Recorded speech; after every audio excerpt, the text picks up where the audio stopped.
Hello বন্ধুরা, দেখো তোমাদের জন্য আজকে নতুন একটা রেসিপি নিয়ে এসেছি, butter garlic chicken with gravy. তো কড়াইতে প্রথমেই আমি সাদা তেল দিয়ে নিলাম কিছুটা, আর সাথে দেব বাটার। বাটার আর সাদা তেলের গন্ধটা এত অপূর্ব লাগবে এই রেসিপিতে, তোমরা করলে তবেই বুঝতে পারবে। সাথে দিয়ে দেব কিছু শুকনো মশলা ফোড়নের জন্য। এখানে শুকনো লঙ্কা, গোটা এলাচ, জিরে, তেজপাতা এগুলো দিয়ে দিলাম। দেখো এগুলো একটু ভাজা হবে, তারপরেই আমি বাকি উপকরণগুলো দেব।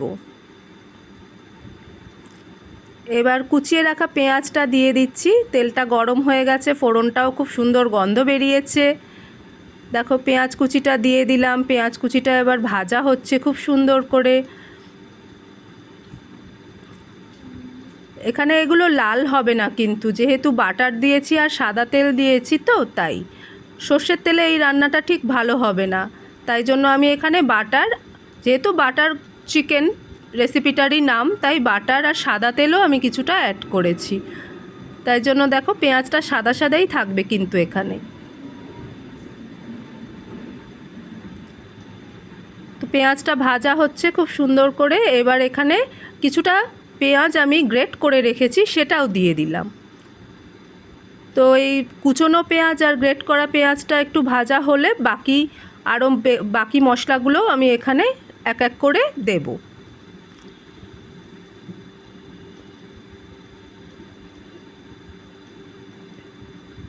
এটা ভাজা হচ্ছে, আর একটু সময় লাগবে ভাজতে।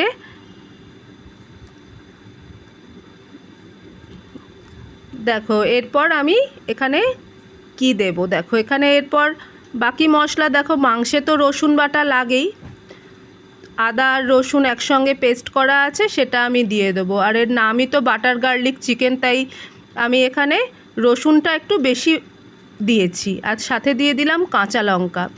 এর রঙটা কিন্তু সাদা সাদাই থাকবে, তাই এখানে আমি কাঁচা লঙ্কা ব্যবহার করেছি, শুকনো লঙ্কা দেব না এখানে।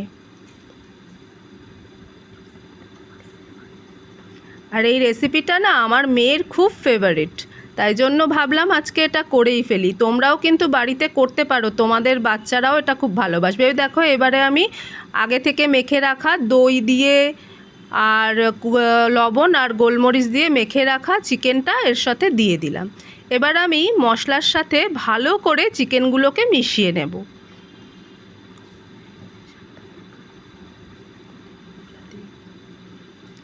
দেখো খুব সুন্দর করে নেড়ে চেড়ে ওই যে ভাজা মশলা, তার সাথে আমি ম্যারিনেট করা চিকেনটাকে খুব ভালোভাবে মিশিয়ে দিয়েছি। এরপরে একটু ঢেকে রেখে রান্না হতে দেব। কিছুক্ষণ পর দেখো সাইড থেকে আমার তেল ছেড়ে দিয়েছে। এখানে ওই তেলটা কিন্তু বাকি রান্নার মতন বোঝা যাচ্ছে না, কিন্তু তোমরা যখন রান্না করবে তখন ঠিক নিজেরা বুঝতে পারবে।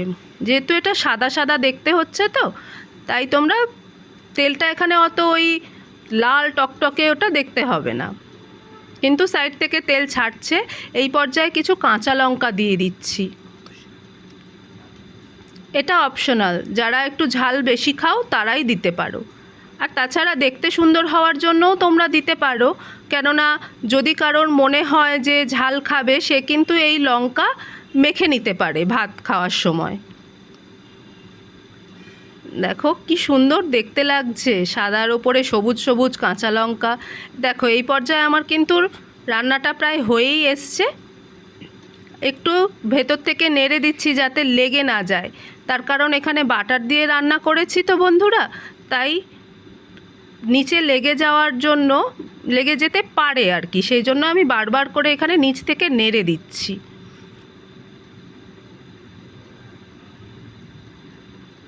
দেখো এবার আমার হয়ে গেছে, এবার আমি নামিয়ে নেব। একটা কাঁচের খুব সুন্দর বাটি নিয়ে নিয়েছি। আর দেখো মাংসটা এত সুন্দর সিদ্ধ হয়ে গেছে যে দেখো হাড় থেকে খুলে খুলে আসছে মাংসটা, দেখতে পাচ্ছ নিশ্চয়ই তোমরা। দেখো খুব সুন্দর একটা কালার এসছে, লালও নয় সাদাও নয়, একদম খুব দেখেই মনে হচ্ছে খাবো। এটা বাটার দিয়ে আর গার্লিক দিয়ে করা, তো খুব সুন্দর এর গন্ধ আর টেস্ট। বাচ্চাদের তো খুব পছন্দের এটা হবে, আর তার সাথে সাথে বড়দেরও খুব ভালো লাগবে। তো দেখো এখানে আমার বাটার চিকেন রেডি হয়ে গেছে। তোমাদের কেমন লাগলো এই রেসিপিটা? এই দেখো কি সুন্দর দেখতে হয়েছে। ভালো লাগলে তোমরাও ট্রাই করো।